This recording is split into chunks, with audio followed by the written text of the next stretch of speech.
আমার ৪৬তম এপিসোডে আমার সকল শুভানুধ্যায়ীদের জানাই আন্তরিক শ্রদ্ধা, অভিনন্দন ও নমস্কার। আমি আগের এপিসোডে সাস্টেনেবল ডেভেলপমেন্ট গোলের ১৭টি লক্ষ্য নিয়ে আলোকপাত করার চেষ্টা করেছিলাম, যেগুলো পূরণ করার জন্য সারা বিশ্ব অঙ্গীকারবদ্ধ এবং দায়বদ্ধ।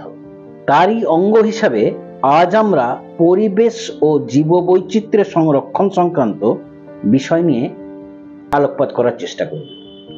আজ এই বিষয় নিয়ে আলোচনা করার জন্য আজকে আমাদের মধ্যে উপস্থিত আছেন জীববৈচিত্র্য সংরক্ষণ সংক্রান্ত সচেতনতা প্রসারে সদা সক্রিয় পর্যাবরণ মিত্র পুরস্কার 2021 এই পুরস্কারে ভূষিত এবং সাস্টেনেবল ডেভেলপমেন্ট গোলের SDG 15 নম্বর যে লক্ষ্য অর্থাৎ লাইফ অন ল্যান্ড, এই লক্ষ্য নিয়ে দীর্ঘদিন কাজ করার সুবাদে 2023 সালে আন্তর্জাতিক পুরস্কারপ্রাপ্ত পূর্ব মেদিনীপুরের হীরাপুর হাই স্কুলের প্রধান শিক্ষক ডক্টর প্রীতি রঞ্জন মাইতি। আজকে আমরা সরাসরি ওনার মুখ থেকে জেনে বুঝে নেওয়ার চেষ্টা করব কিভাবে তিনি এই অসাধ্য সাধন কাজটি করলেন। ডক্টর মাইতি, আমার ইউটিউব চ্যানেলে আপনাকে স্বাগত। সাস্টেনেবল ডেভেলপমেন্ট গোল 2030-এর 17টি লক্ষ্যের মধ্যে অন্যতম লক্ষ্য জীব বৈচিত্র্য সংরক্ষণ। এই লক্ষ্যে আপনি নিরলস কাজ করে আন্তর্জাতিক স্তরে যে সম্মান অর্জন করেছেন, যে পুরস্কার পেয়েছেন, তার জন্য আমার পক্ষ থেকে, আমার সকল দর্শক বন্ধুদের পক্ষ থেকে আপনাকে আন্তরিক শুভেচ্ছা ও অভিনন্দন জানাই। এছাড়া আপনি দেখছি রাষ্ট্রীয় শিক্ষা সম্মান 2024 নীতি আয়োগ গভর্নমেন্ট অফ ইন্ডিয়ারও 2024 সালে ঘোষিত হয়েছে, সেজন্য আপনাকে ধন্যবাদ জানাই। শুধু আমার নয়, আমার আপামর দর্শকের একটা প্রশ্ন, এই যে 193টা দেশ 17টি লক্ষ্য নিয়ে নিরলস কাজ করে চলেছে, তার মধ্যে জীববৈচিত্র্য সংরক্ষণ, ইকোসিস্টেম, এটাকে রক্ষা করা, আন্তর্জাতিক সম্মানটা পেলেন, এই কাজটা আপনি কিভাবে শুরু করলেন? নমস্কার। দক্ষিণবঙ্গের দীঘা অন্যতম বিখ্যাত পর্যটন কেন্দ্র, আর সেই পর্যটন কেন্দ্রের মূল আকর্ষণ হলো লাল কাঁকড়া। অথচ সেই লাল কাঁকড়া দিনের পর দিন হারিয়ে যাচ্ছে। এটাকে আমাদের খুব ভাবায় বিষয়টি। আমরা আরো অনেকজনকে এই ভাবনাটা শেয়ার করি, শেষে পৌঁছে যাই পশ্চিমবঙ্গ রাজ্য জীববৈচিত্র্য পর্ষদে। তারা সচেতনতার কাজ বাড়ানোর জন্য আমাদেরকে নিয়ে গঠন করেন ব্লক স্তরে, পঞ্চায়েত সমিতি স্তরে জীববৈচিত্র্য ব্যবস্থাপনা সমিতি। মোটামুটি এই সচেতনতা কাজ দিয়েই আমাদের শুরু। এটা কোন সালে? এটা 2012 সালে। একজন প্রধান শিক্ষক, এখানে অনেক কাজ আপনাকে সামলাতে হবে। কাজের সঙ্গে এত বড় একটা কাজ, আন্তর্জাতিক অনেক কাজ, সেটা আপনি কি করে সময় বের করে কিভাবে কাজটা? প্রকৃতপক্ষে প্রধান শিক্ষক হিসাবে চেষ্টা করি দলগতভাবে করার, অর্থাৎ স্কুলের দায়িত্বটা আমি সকলের মধ্যে, অর্থাৎ আমার শিক্ষকবৃন্দ, আমার শিক্ষাকর্মী, আমার ছাত্রছাত্রী, আমার অভিভাবকদের পর্যন্ত আমি দায়িত্ব ভাগ করে দিই। আমি কাজের উপর নজরদারি রাখি, মূল্যায়ন করি, কিন্তু কাজটা কেবল যে আমার নয়, সকলের কাজ। আপনি আপনার ভাবনাটা বাকি ছাত্রছাত্রীদের মধ্যে ভাবনা করে তাদেরকে অংশগ্রহণ করেন। হ্যাঁ, সেই কারণে আমাদের পক্ষে ধাপে ধাপে ব্লক থেকে জেলা, জেলা থেকে রাজ্য, রাজ্য থেকে জাতীয় অর্থাৎ দেশ, দেশ থেকে আন্তর্জাতিক স্তরে আমরা পৌঁছাতে পারলাম। 2014 সালে আমরা গোবরা গ্রাম পঞ্চায়েতের প্রতিটি গ্রামে আমার শিক্ষক, আমার ছাত্ররা গ্রাম সমীক্ষার কাজ করেন। মানে আপনি ছাত্রছাত্রীর সঙ্গে গ্রাম পঞ্চায়েত ব্যবস্থাকে যুক্ত করেছিলাম। অর্থাৎ সামগ্রিকভাবে মানুষের চিন্তা ভাবনা, মতামতকে আমরা লিপিবদ্ধ করার চেষ্টা করি, এবং তার সেই লিপিবদ্ধ করার পর যে মোড়ক দেওয়া হয়, সেই মোড়কটাই হচ্ছে জনজীব বৈচিত্র্য নথি বা পিপুলস বায়োডাইভার্সিটি রেজিস্টার। তো সেটা আমাদের জীববৈচিত্র্য পর্ষদ পশ্চিমবঙ্গের, তারা আমাদেরকে স্বীকৃতি দেন।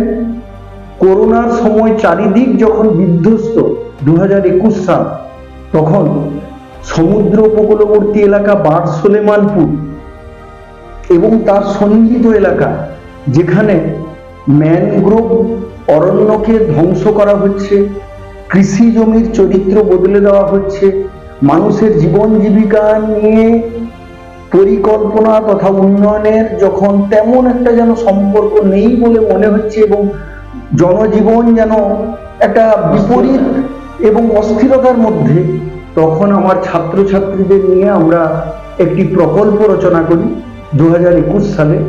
এবং সেই প্রকল্পটি অর্থাৎ সেই সমীক্ষার কাজের স্বীকৃতি হিসাবে আমরা জাতীয় স্তরে পর্যাবরণ মিত্র পুরস্কার পাই প্রধান শিক্ষক হিসাবে।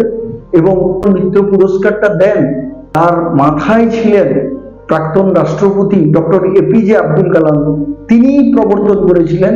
তো আমরা ছাত্রছাত্রীদের নিয়ে আমাদের সমীক্ষা সম্মানিত হয়, তো আমাদের দায়িত্ব অনেকখানি বেড়ে যায়, আমরা আরো ভাবতে থাকি এবং ভাবনার ফসলটাই আপনি যে কথাটা শুরু করেছিলেন যে 2030 আমাদের টার্গেট। আমরা সমুদ্র উপকূলবর্তী এলাকার মানুষজন জীব সম্পদকে ঠিকভাবে রক্ষা করতে পারছি কিনা, লাইফ অন ল্যান্ড, স্থলভাগের পর মানুষের জীবন যাপন, এটা নিয়েই আমরা আমাদের শিক্ষক মহাশয় বিভিন্ন ধরনের সেমিনার যেমন করা হয়েছে, একদম আমরা বাড়ি বাড়ি গিয়ে বিভিন্ন, হয়তো জেলে ভাই তার পড়াশোনা তেমন নেই, কিন্তু কিভাবে ইলিশ মাছ তাকে ধরতে হতো, কোন জলে ইলিশ মাছ ভালো হয়, কোন জাল ব্যবহার করলে বড় ইলিশটা ধরা পড়বে, ছোট ইলিশ ধরা পড়বে না, ছোট ইলিশটা জলে থাকবে, রাজ কাঁকড়ার অস্তিত্ব বিপন্ন হবে না, রাজ কাঁকড়া কি কাজে লাগে, আমরা Digha science centre, marine aquarium, এখানকার ঠিক আমার এখানে একটা প্রশ্ন, যেহেতু সমুদ্র উপকূলবর্তী এলাকায় বিভিন্ন পর্যটকরা আছে, বিভিন্ন পলিথিন প্লাস্টিক নিয়ে করে, সেই জায়গায় কি আপনারা ইন্টারভিউ করতে পেরেছিলেন? খুব চেষ্টা করেছি, সফল হয়েছি বলবো না, অনেকটা কাজটা করা সম্ভব হয়েছে। কারণ আমরা সকলকে বোঝাতে চাই যে এখানকার বাস্তুতন্ত্র কতটা গুরুত্বপূর্ণ। কেবল সেই পুরাণে যে কথিত যে সমুদ্র মন্থন করে অমৃত প্রাপ্তি, সেটা যে কেবল সেই সময় ঘটেছিল এমনটা নয়, এখনো সমুদ্রের যে সম্পদ, সেটা আমরা যদি সঠিকভাবে আহরণ করতে পারি, তাহলে কিন্তু স্থিতিশীল উন্নয়ন বলতে যেটা বোঝায়, অর্থাৎ বর্তমান প্রজন্মের সব ধরনের চাহিদাকে মাথায় রেখে আগামী দিনে আগামী প্রজন্মের চাহিদা যাতে পূরণ করা যায়, সেটা আমাদের কিন্তু যারা পূর্বপুরুষ তারা দেখিয়ে দিয়ে গেছেন। তার প্রমাণ হচ্ছে প্রকৃতপক্ষে আমাদের এই সভ্যতাটা, এখানকার যে সভ্যতা প্রায় 6500 বছরের পুরনো।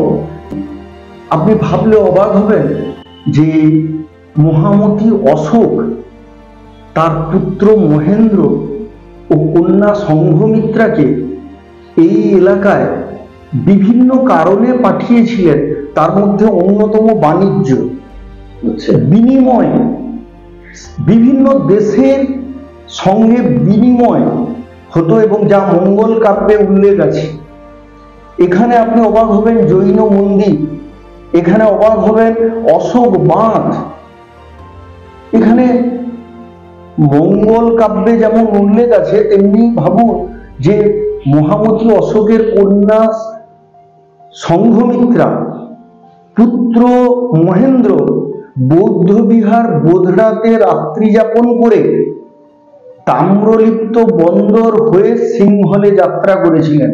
এখানকার জটামাংসী তেল, অর্থাৎ ওই যে জটামাংসী যে ভেষজ এই এলাকায় উৎপন্ন হতো, সারা বিশ্বে সেটা সমাদৃত ছিল। এখানে আপনি অবাক হবেন, ধারাসে একটি বেসরকারি সংগ্রহশালা আছে, নাম রজনীকান্ত জ্ঞান মন্দির সংগ্রহশালা ও গবেষণা কেন্দ্র, যেখানে প্রায় 2500 বছরের পুরনো সমস্ত প্রত্ন সামগ্রী রক্ষিত আছে। সরকারি এটাকে গ্রহণ করেছেন? এখনো করেননি, তবে বহু বিশ্ববিদ্যালয় এবং তার ছাত্রছাত্রীরা এখানে এসে এই প্রত্ন সামগ্রীর উপর গবেষণা করেন এবং তারা অনেকেই পিএইচডি করে ফেলেছেন। এখানকার সাথে আশুতোষ মিউজিয়ামের সম্পর্ক আছে এবং এখানকার প্রত্ন সামগ্রীর উপর আমার বিদ্যালয়েরই ইতিহাসের প্রথিতযশা শিক্ষক তপন কুমার রঞ্জিত বীর কুলে বীর গাথা একটি গবেষণা ধর্মী গ্রন্থ রচনা করেছেন, যেখানে প্রমাণ করা সম্ভব হয়েছে যে মহেঞ্জোদড়ো, হরপ্পা অর্থাৎ সিন্ধু সভ্যতার সঙ্গে আমাদের সভ্যতা প্রায় সমসাময়িক। রোমান অ্যামফোরা, যে অ্যামফোরাতে তেল এবং মাদক জাতীয় পানীয় এখানে যেমন প্রস্তুত হতো, তেমনি অন্য দেশ থেকে এখানে আসতো। মিশরীয় সভ্যতার সঙ্গে এই সভ্যতা কতটা মিল এবং একদম বাস্তুতন্ত্রের অন্তর্গত এবং এর সঙ্গে সম্পর্কযুক্ত। আপনি ভাবুন যে ব্রিটিশরা এসেও তারা কিন্তু খেজুরিতে ভারতবর্ষের প্রথম ডাকঘর করলেন, প্রথম টেলিগ্রাফ অফিস খেজুরিতে। আচ্ছা, সেখানে যে নদীর তীরে খেজুরি বন্দর ছিল, সেই নদীর অস্তিত্ব এখন নেই, সেই নদীকে হারিয়ে গেছে। আমাদের যে এই এলাকার যে বীরকুল নদী, সেই নদী নেই, সে নদী হারিয়ে গেছে, কিন্তু তার প্রমাণ আছে এবং যে প্রমাণ করে যে এই এলাকার যে জীববস্তু, জীব সামগ্রী, এগুলো কিন্তু আমাদের ঐতিহ্য, আমাদের ইতিহাসকে চেনানোর একটা বড় জায়গা। এবং ভাবুন, রাজা রামমোহন, প্রিন্স দ্বারকানাথ ঠাকুর, এরা খেজুরি বন্দর থেকেই বিদেশে পাড়ি দিয়েছিলেন, এখানকার সামগ্রীকেই বিদেশে তুলে ধরেছিলেন। সেক্ষেত্রে জীব বৈচিত্র্যকে যদি বাঁচিয়ে আমরা রাখতে পারি, এখানকার সমাজ, এখানকার সভ্যতা হচ্ছে স্থিতিশীল উন্নয়ন বলতে যেটা বোঝায়, সেটাকে রক্ষা করতে পারবে। যার জন্য এই যে আন্তর্জাতিক পুরস্কারে ভূষিত হয়েছে, এই কাজে ব্লক, গ্রাম পঞ্চায়েত, জেলা প্রশাসন কিভাবে? প্রকৃতপক্ষে গ্রাম পঞ্চায়েত, জেলা প্রশাসন এরা আমাদেরকে বিভিন্ন ধরনের সেমিনার, বিভিন্ন সমীক্ষার কাজে যুক্ত করেছেন বলেই আমরা রামনগর 1 পঞ্চায়েত সমিতির 3টি গ্রাম পঞ্চায়েত এলাকায় আমরা জনজীব বৈচিত্র্য নথি যেমন তৈরি করতে পেরে 9টি ব্লকে আমরা এই কাজ করেছি। রামনগর 1 জীব বৈচিত্র্য ব্যবস্থাপনা সমিতি। আমরা ছোটবেলায় রাঠা, শোল মাঠে পেতাম, সেগুলো প্রায় এখন দেখা যায় না। এইটা নিয়ে কিছু ওর মধ্যে আপনার তথ্যের মধ্যে ছিল? একদম ছিল, আছে। আমরা নয়না মাছ, যাকে বলি ভেদা মাছ, সে মাছ পাই না। আমাদের ভাবুন কত ধরনের চিল ছিল, আমাদের এই জায়গায় কত ধরনের শকুন আসতো, সেগুলোও যেমন হারিয়ে গেছে। এটা যখন আপনি জনমানসে নিয়ে গেলেন, সচেতনতার একটা প্রচন্ড সৃষ্টি হয়েছে, হয়নি বলবো না। তেমনি ভাবে রাজ কাঁকড়া, যে রাজ কাঁকড়া কেবলমাত্র এই সমুদ্রের এই এলাকাতেই পাওয়া যেত, দেখাই যায়, এবং সেই রাজ কাঁকড়া ক্যান্সারের ওষুধ হিসাবে ব্যবহার করা হতো এবং অর্থোপেডিক যে ট্রিটমেন্ট গুলো হতো, সেই ট্রিটমেন্টের কাজে লাগতো ওই রাজ কাঁকড়ার দেহ থেকে প্রাপ্ত রস।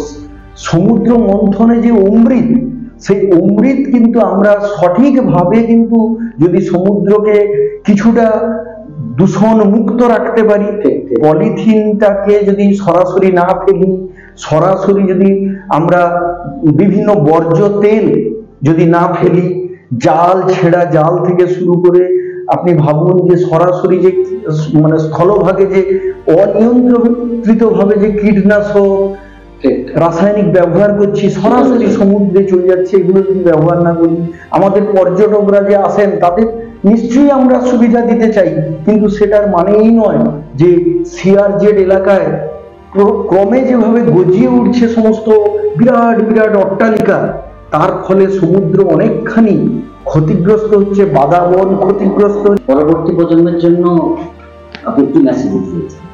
আমরা পরবর্তী প্রজন্মকে বলতে চাই আরো বেশি যত্নশীল হতে, ইতিহাসকে জানতে। কিভাবে নিয়ে যাব? এটা প্রকৃতপক্ষে মানে চর্চার মাধ্যমে, পুরোপুরি চর্চার মাধ্যমে। আমরা যেমন এখানে ফার্মার্স প্রডিউসার ক্লাব গঠন করেছি, কোম্পানি থেকে মেসেজ দেওয়া যে আরো প্রকৃতির প্রতি শ্রদ্ধাশীল হওয়া, প্রকৃতির প্রতি যত্নশীল হওয়া। আমরা এমন কিছু যেন না করি যার দরুন এই গ্রীষ্মকালে ভাবুন যে 40 ডিগ্রি থেকে উষ্ণতা ছাড়াতে ছাড়াতে 50 ডিগ্রি সেন্টিগ্রেডের দিকে যাচ্ছি। অনেক পাখি এই সময়ে রাস্তায় মরে পড়ে থাকছে, আমাদের দেখতে হচ্ছে। গোটা জনজীবন যেন কাহিল হয়ে যাচ্ছে। আমরা যেন ডাইনোসর না হয়ে যাই। আমরা আগামী প্রজন্মকে এই বার্তা দিতে চাই। এগুলো স্কুল, কলেজ, বিভিন্ন প্রতিষ্ঠান, সমিতিতে যত বেশি আলোচনা হবে, এগুলো এখন থেকে আমরা করছি, বিভিন্ন ভাবে করতে চাইছি, কিন্তু এককভাবে সম্ভব নয়।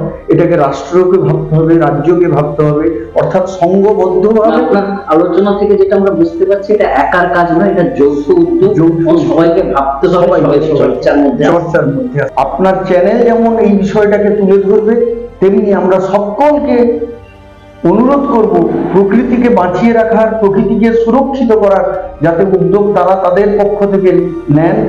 সকলকে ধন্যবাদ। আপনার চ্যানেলকে, বিশেষ করে আপনাকে, আপনার এই মেসেজ আমাদের যদি দর্শকদের একটু হলেও অনুপ্রাণিত করে থাকে, তাহলে আজকে আমাদের আলোচনা। আমাদের এতক্ষণ সময় দেওয়ার জন্য ডক্টর মাইতিকে আমাদের সকলের পক্ষ থেকে নমস্কার জানাই, ধন্যবাদ জানাই।